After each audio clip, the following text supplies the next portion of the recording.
En Carballo, ademais do concerto de hoxe, tamén hai poesía. Ramón Sánchez non só fai os versos, senón que os vísteos de música e de vídeo. Acaba de publicar un vídeo poemario de 13 capítulos na internet e agora témolo xa aquí na man, na nosa mesa, en formato de DVD, versos de enxeñería efémera. Achégate belixerante, convénceme, derrúbame, escóitame fungar, gadúñame, hérdame insaciablemente libre, mendígame narcóticas ñáñaras, ou véame para que reflicta sobranceira e teimosía, úntate vigorosamente, xermíname, zafállame. Enxeñería efémera, este vídeo poemario que, como vos decía, xa temos na man, e aquí na parte de dentro da portada empeza xa, bueno, incitándonos. Fagámolo aquí, agora, traizoemos a rutina e lucubremos un plan para desprendérmonos do fastío. Cuestionémolo todo. Ramón Sánchez, benvido, boas tardes. Diso vai un pouco este poemario, non? De cuestionarlo todo. Eso é unha relación de parella na que van en contra de todo o mundo e sí, cuestionano todo, porque tamén son cuestionados eles. Ademais de parella, hai moita natureza. Hai natureza, sí, prestábase moito, os poemas prestábanse eso. Tamén teñen que cruzar a fronteira dun lado ao outro, teñen que volver, sí, parecíame interesante matizar con nese aspecto. Bueno, o primeiro poema, o de menos é chegar, é xa onde, bueno, descobre un pouco que isto vai de amor. Vai de amor, sí. A poesía ao final sempre vai de amor, un pouco, non? Sí, eu creo que se perdeu tamén un pouco ese pulo que tiña a poesía romántica fai uns anos, e agora é todo un pouco máis... Tira cara a outro lado, eu quería reivindicar un pouco tamén a poesía romántica. A cara onde crees que tira ahora? Algo máis abstracto, non sei como... Non vexo tanta poesía romántica como vi antes. Poesía máis conceptual, máis abstracta... Sí, máis escura. Eu quería facer algo máis optimista, máis que dera un pouco a alegría de vivir.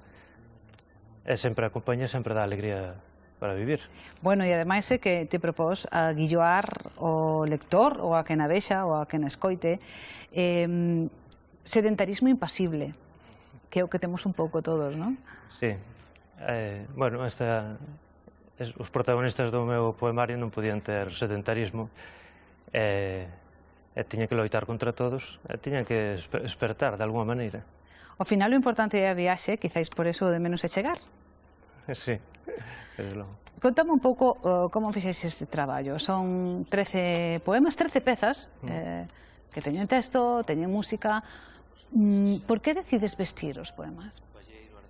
Ou por onde empeza? Sí, era un poemario que tiña 26 poemas, pero, bueno, mandeino a algún editorial, mandeino a concursos, e como bien que non tiña a repercusión que eu esperaba, decidín cambiar de óptica e propoñer ese traballo.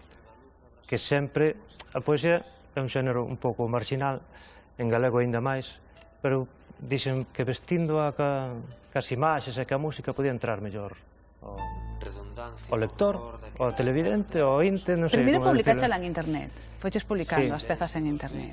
A verdade é que non tiña moita idea de... Fun facendo algún poema así espallado para probar, porque eu tampouco me metera na videoedición nunca.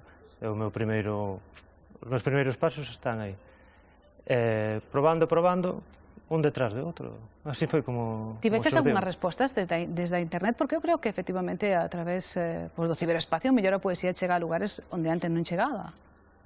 Sí, sobre todo os meus amigos que non son moi lectores de poesía. Bueno, pois iso che lugar a lugares onde non chegaba. Sí, nese sentido, sí.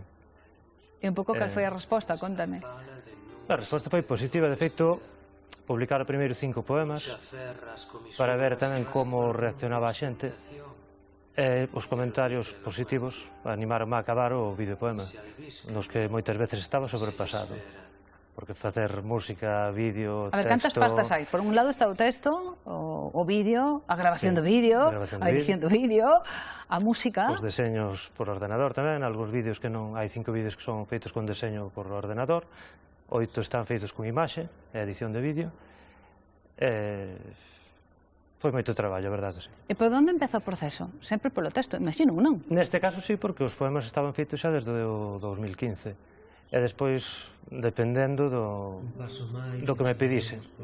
Se me pedía máis facer primeira música, facía a música. Se me pedía facer o vídeo, pois facía o vídeo. Pero se precisamos de poetas multidisciplinares, sí ou sí.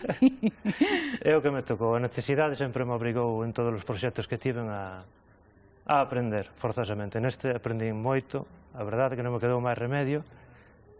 Contei tamén con algunha colaboración, porque hai un poema que ten un diálogo, e ese que tiña que contar con a colaboración dunha moi ben querida amiga miña, Lucía Méndez, que participa aí narrando un pouco un poema. Porque a voz tamén é túa. A voz tamén é miña. Tamén a puxeches, como non?